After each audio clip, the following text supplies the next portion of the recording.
Hello বন্ধুরা, লক্ষ্মীঝাপি ধারাবাহিকের আগামী পর্বে আমরা দেখতে পাবো যে দীপ বলছে, আমি যদি ভুল না হই তাহলে বাকি দুটো ব্যাংকের সাথেও ঠিক একই কাণ্ড ঘটেছে। সবাই মিলে মিটিংয়ে বসে সমস্যা সমাধান সলভ করছে।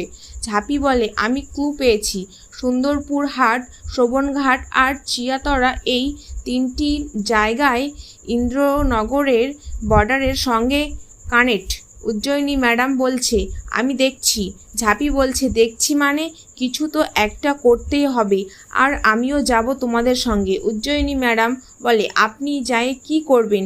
কেন, আমি যেভাবে সলভ করলাম সমাধান, সেভাবেই আপনাদের হেল্প করব। দীপ বাড়িতে এসে বলে, বাবা। দীপের কাকিমা বলে, দাদা তো এখনও আসেনি রে।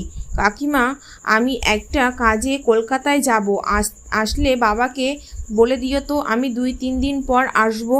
ঝাঁপি ভাবছে, তুমি তাহলে উজ্জয়িনী ম্যাডামের সঙ্গে প্রেম করতে যাচ্ছ? তোমার এই ভালো মুখোশ টানে ছিঁড়ে ফেলবো আমি। ইনকা রনিতকে বলছে, দীপ অফিসের কাজে যাচ্ছে কলকাতায়। এইদিকে ঝাঁপি ঋষভের সঙ্গে বেরোচ্ছে কাজে, ও ঋষভের সঙ্গে ইন্দ্রনগরে যাচ্ছে। এই গোটা ইনকমের পেছনে কি বা কারণ জানিস ছিল তোদের?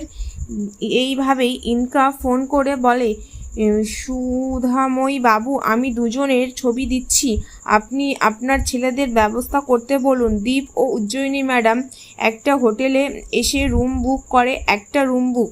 ঝাঁপি বলে, আমার কিন্তু এই ফ্ল্যামের রুম চাই।